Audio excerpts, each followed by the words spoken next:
नमस्कार, मी प्रतीक्षा. न्यूज मराठी 24/7 मध्ये आपल्या सगळ्यांचं स्वागत आहे. तर एक नजर टाकूया आजच्या महत्त्वाच्या घडामोडींवर. वर्ध्यात सरकार विरोधात सविनय कायदेभंग धरणे सत्याग्रह आंदोलन करण्यात आले. तर संविधान बचाव, महाराष्ट्र बचाव अभियान, भारत जोडो अभियान, भारतीय लोकशाही अभियान आणि विविध समविचारी, परिवर्तनवादी, सामाजिक आणि राजकीय संघटनांचा या आंदोलनात सहभाग आहे. आंतरराष्ट्रीय मूल निवासी दिवस आणि ऑगस्ट क्रांती दिनानिमित्त आंदोलनाचे आयोजन करण्यात आले असून विशेष जनसुरक्षा विधेयकाविरोधात आंदोलन करण्यात आले. जे सविनय कायदेभंग आंदोलन इथून सुरू झालेलं आहे, एक दिवसभर आणि उद्याचा दुपारपर्यंत 30 तासांचं. याच्यामध्ये 155 पेक्षा जास्त लोकांचा आता सहभाग झालेला आहे आणि याच्यात 23 होत्या, आता 24 संघटना झालेल्या आहेत पूर्ण.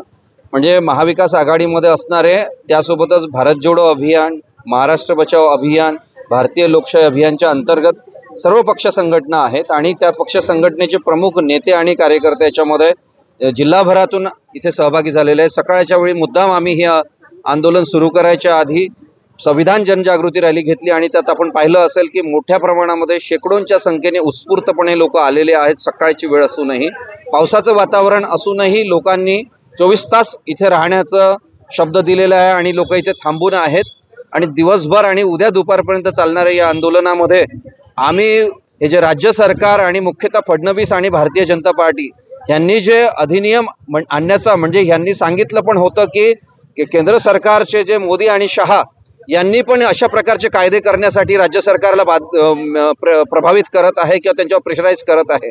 आणि मग अशा प्रकारचं घटना विरोधी कायदे आणण्याचं काम जे लोक करतात आहे, अशा सरकारचा चेहरा उघडा पाडण्याचा कार्यक्रम आम्ही या आंदोलनातून करत आहोत. आणि महाराष्ट्रातले सुज्ञ जनतेने यापुढे अशा प्रकारच्या संविधान विरोधी राजकीय पक्षाच्या लोकांना सत्तेत आणू नये, हे पण आवाहन आम्ही या आंदोलनामधून करणार आहोत. आणि उद्यापासून महाराष्ट्रभर याचा जागर होणार आहे आणि म्हणून याची आम्ही सुरुवात इथून केलेली आहे. वर्ध्यामधून सुरुवात केली आहे. महाराष्ट्रभर हे पेटणार आहे आंदोलन. मांडण्याचा प्रयत्न केला होता शहरी नक्षलाचा बिमोड करण्याच्या नावाने, पण त्यांनी त्याचं नाव दिलं होतं जनसुरक्षा विधेयक म्हणून, विशेष जनसुरक्षा विधेयक म्हणून.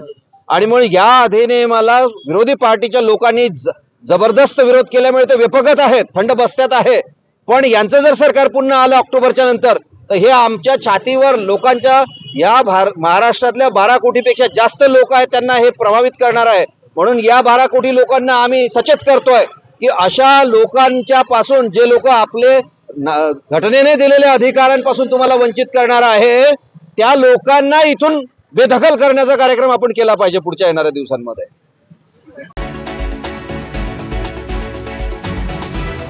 वाहतुकीचे नियम न पाळल्याने जिल्ह्यात 22,707 वाहनधारकांवर कारवाई करण्यात आली आहे. तर वाहतूक नियमांचे पालन करण्याचे जिल्हा वाहतूक पोलिसांनी आवाहन केले. गोंदिया जिल्ह्यात वाहतुकीचे नियम पूर्णपणे पाळले जात नसल्यामुळे अपघातांमध्ये वाढ होत आहे. होणाऱ्या अपघातांवर नियंत्रण मिळवण्यासाठी जिल्ह्यात वाहतुकीचे नियम न पाळणाऱ्यांना वाहतूक शाखेकडून दंड ठोठावण्यात आलाय. गोंदिया जिल्ह्यात जानेवारी ते जुलै महिन्यापर्यंत वाहतुकीचे नियम न पाळल्यामुळे 22,706 वाहन चालकांकडून दंड आकारण्यात आलाय. या वाहन चालकांकडून एकूण 1,13,74,100 रुपये दंड वसूल करण्यात आलाय. तरी आतापर्यंत 12,568 वाहनधारकांनी दंडापोटी 55,65,350 रुपये हे शासनाने भरले असून अद्यापही 10,139 वाहनधारकांचे 58,13,750 रुपये हे अजूनही प्रलंबित आहेत. आता तरी वाहतुकीच्या नियमांचे पालन दुचाकी आणि 4 चाकी वाहन चालकांनी करावे असे आवाहन यावेळी जिल्हा वाहतूक पोलीस निरीक्षकांनी केले आहे. गोंदिया जिल्ह्यामध्ये जानेवारी ते 2024 ते जुलै 2024 पर्यंत गोंदिया जिल्ह्याचे पोलीस अधीक्षक आदरणीय श्री निखिल पिंगळे साहेब यांच्या मार्गदर्शनाखाली एकूण 22,707 केसेस करण्यात आलेले आहे आणि त्याचं एकूण तडजोड शुल्क 1,13,79,000 रुपये 79,100 रुपये इतके झालेलं आहे. त्यापैकी पेड केसेस ज्या आहेत त्या 12,568 ह्या पेड केसेस केलेल्या आहेत आणि त्याचा जो तडजोड शुल्क आहे ती 55,65,350 रुपये ही नागरिकांकडून वसूल करण्यात आलेली आहे. त्यानंतर त्यातमध्ये अनपेड ज्या केसेस आहेत त्या 10,139 इतक्या आहेत आणि त्याचे तडजोड शुल्क जे आहे ते 58,13,750 रुपये हे अनपेड शुल्क म्हणून आकारलेलं आहे. तर त्यानुसार आता गोंदिया जिल्ह्यामध्ये मी नागरिकांना गोंदिया जिल्हा प्रभारी अधिकारी या नात्याने विनंती करतो की त्यांनी वाहतुकीचे नियम जास्तीत जास्त पाळावे. हेल्मेट दुचाकीस्वारांनी परिधान करावे. चारचाकी इस्मांनी सीटबेल्टचा वापर करावा. त्याचप्रमाणे गोंदिया शहरामध्ये वाहतुकीची कोंडी होऊ नये म्हणून आम्ही P1 P2 सारखी योजना राबवलेली आहे. त्याला नागरिकांनी उत्स्फूर्त प्रतिसाद देऊन वाहतुकीची कोंडी होऊ नये म्हणून P1 P2चं पालन करावं हे मी नागरिकांना आवाहन करतो. आणि यापुढे आदरणीय पोलीस अधीक्षक श्री निखिल पिंगळे साहेब यांच्या मार्गदर्शनाखाली आम्ही वाहतुकीचे नियम मोडणाऱ्यांवर कठोर कारवाई करण्याचे सत्र हे सुरू ठेवलेलं आहे. नांदेड रेल्वे समोरील परिसरात एसटी महामंडळाच्या बस खाली येऊन एका तरुणाचा मृत्यू झाल्याची धक्कादायक घटना समोर आली आहे. बसच्या पाठीमागे चाक अंगावरून गेल्याने घटनास्थळावरच तरुणाचा मृत्यू झालाय. प्रत्यक्षदर्शींनी ही आत्महत्या असल्याचं सांगितलंय, तरी आत्महत्या की अपघात याचा अधिक तपास पोलीस करत आहेत. मृत तरुणाच्या उजव्या हातावर सुप्रिया असं नाव गोंधलं आहे. पोलिसांच्या वतीनं तरुणाची ओळख पटवण्याचे काम सध्या सुरू आहे.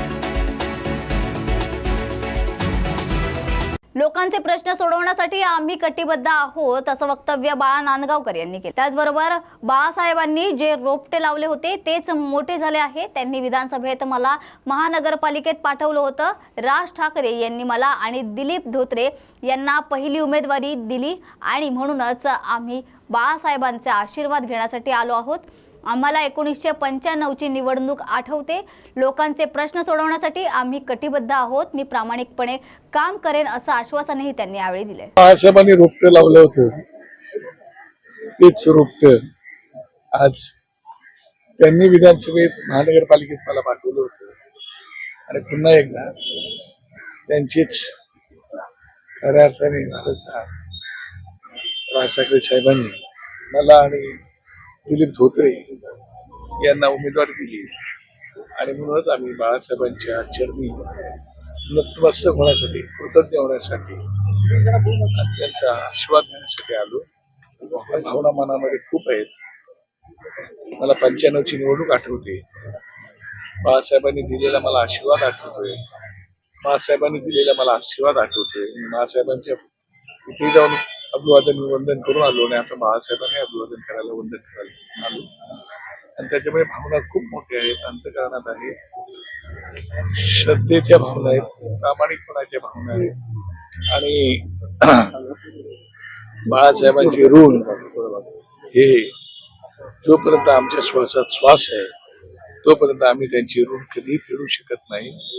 आणि म्हणूनच त्यांना आमच्या आई वडिलांनी जरी आम्हाला जन्म दिला तरी खऱ्या अर्थाने बाळासाहेब आमची आणि मासाहेब आमचे आई वडील होते आणि म्हणून त्यांच्या चरणी नतमस्तक होण्यासाठी आम्ही दोघे आलो. आणि सगळ्याच भावना मी शब्दात व्यक्त करत नाही, परंतु बाळासाहेब असं एक व्यक्तिमत्व आहे की त्या व्यक्तिमत्वाने अख्ख्या जगाला भुरळ घातलेलं व्यक्तिमत्व आहे. आणि मी भाग्यवान आहे, दिलीपही भाग्यवान आहे की आम्ही बाळासाहेबांच्या सानिध्यामध्ये लहानाचे मोठे झालो.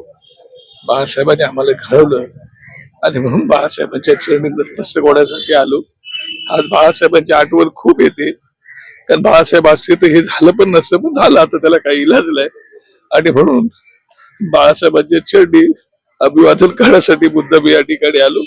माझी बाळासाहेबांना मासाहेबांना मनापासून अभिवादन.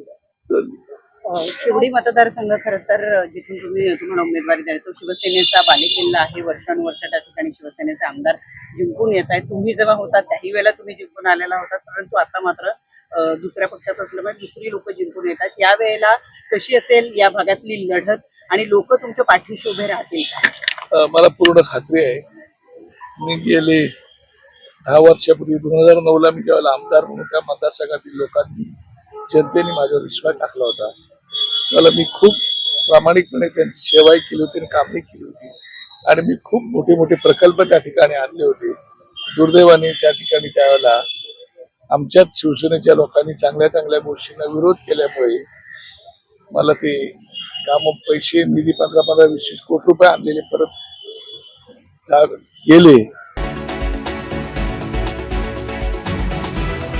नियमित बस नसल्यानं ग्रामीण भागातील विद्यार्थ्यांची गैरसोय होत असल्यानं विद्यार्थिनींनी थेट खामगाव आगारात धडक दिली आहे. खामगाव आगारात बसची संख्या ही कमी असून त्यातील काही बसेस नादुरुस्त असल्यानं ग्रामीण भागातील विद्यार्थ्यांची बस अभावी गैरसोय होत आहे. त्यामुळे विद्यार्थ्यांचे शैक्षणिक नुकसान होत आहे.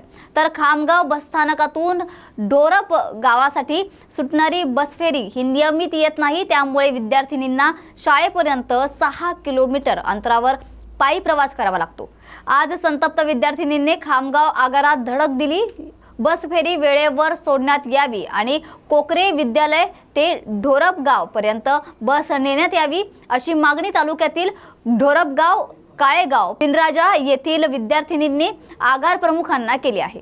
माझे नाव राणी ऋतू सपकाळ आहे. आम्ही ढोरगावला शाळेत जातो. आमच्या शाळेचे नाव श्री कोकरे विद्यालय आहे.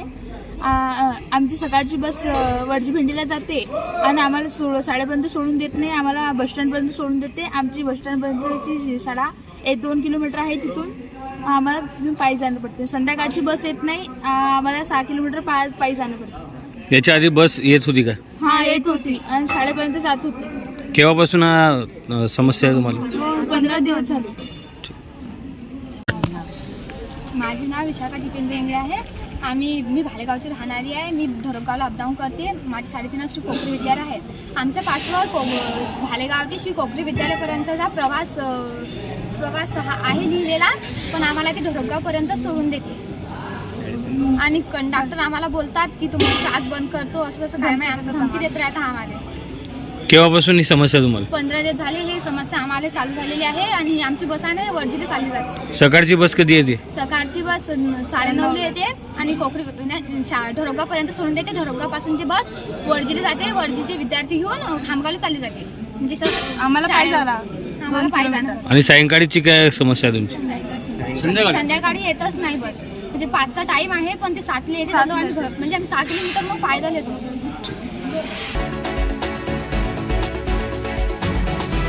रक्षाबंधनापूर्वीच लाडक्या बहिणींना मिळणार सरकारची प्रेमाची ओवाळणी असं वक्तव्य डॉक्टर ज्योती वाघमारे यांनी केलंय. तर मुख्यमंत्री लाडकी बहीण योजनेतील अर्जांची छाननी युद्धपातळीवर सुरू असून रक्षाबंधनापूर्वी जास्तीत जास्त महिलांना योजनेत सामावून घेण्याचा सरकारचा प्रयत्न आहे असे वक्तव्य डॉक्टर वाघमारे यांनी यावेळी म्हटलंय. तर वाघमारे पुढे म्हणाल्या की मुख्यमंत्री एकनाथ शिंदे यांच्या नेतृत्वात महिलांसाठी मुख्यमंत्री माझी लाडकी बहीण योजना राबवण्यात येत आहे. राज्यातील आतापर्यंतच्या कल्याणकारी योजनांसंदर्भात सर्वात लोकप्रिय योजना म्हणून मुख्यमंत्री माझी लाडकी बहीण योजना ठरली आहे. संपूर्ण राज्यातून महिलांनी या योजनेसाठी अर्ज सादर केला असे डॉक्टर वाघमारे यांनी सांगितले. तर या योजनेच्या निमित्ताने महायुती शासनाने दिले महिलांना हक्काचे माहेर आणि लाडक्या बहिणींना मिळणार आता दरमहा मानाचा आहेर असे डॉक्टर ज्योती वाघमारे यावेळी म्हणाल्या. रक्षाबंधनाचं पवित्र पर्व सगळीकडे साजरं होत असताना मुख्यमंत्री माझी लाडकी बहीण योजनेचा लाभ महाराष्ट्रातल्या 1,27,00,000 महिलांच्या खात्यावर थेट जमा होणार आहे. महायुती शासनानं दिलं महिलांना हक्काचं माहेर आणि लाडक्या बहिणीला मिळणार आता दरमहा मानाचा आहेर. आतापर्यंतच्या सर्व योजनांच्या पैकी सगळ्यात लोकप्रिय ठरलेली योजना म्हणजे मुख्यमंत्री माझी लाडकी बहीण योजना. माननीय एकनाथजी शिंदे साहेबांच्या नेतृत्वाच्या खाली ही योजना अत्यंत यशस्वीपणानं काम करत आहे. महाराष्ट्रातल्या 1,60,00,000 बहिणींनी या योजनेसाठी अर्ज केला आणि त्यापैकी 1,27,00,000 बहिणींचे अर्ज मंजूर झालेले आहेत. विरोधकांनी या योजनेवरती खूप टीका केली, पण या योजनेला मिळणारी लोकप्रियता आणि प्रतिसाद पाहून विरोधकांच्या पायाखालची वाळू सरकलेली आहे. काही विघ्नसंतोषी लोकांनी तर कोणाला तरी पुढे करून ते कोर्टात सुद्धा गेले, परंतु मुंबई हायकोर्टाने सुद्धा महाराष्ट्र शासनाच्या लोकाभिमुख धोरणावरती शिक्कामोर्तब करत त्या याचिकाकर्त्यांना चपराक दिली. आणि उबाठा प्रमुख उद्धवजी ठाकरे तर या योजनेला भीक म्हणाले. उद्धवजी, भाऊ बहिणीला जी देतो ना त्याला ओवाळणी म्हणतात. बहिणीनं भावाला राखी बांधल्यानंतर जे दिलं जातं ते भावा बहिणीचं प्रेम असतं, भीक नसते. पण मुख्यमंत्री पदाच्या आमिषापोटी दिल्लीला जाऊन मुजरे करत तुम्ही जे काँग्रेसच्या सोनिया गांधीच्या दारात उभे राहिलात ना, भीक त्याला म्हणत असतात. तर या होत्या आजच्या महत्त्वाच्या घडामोडी. अशाच महत्त्वाच्या घडामोडींसाठी पाहत रहा न्यूज मराठी 24/7.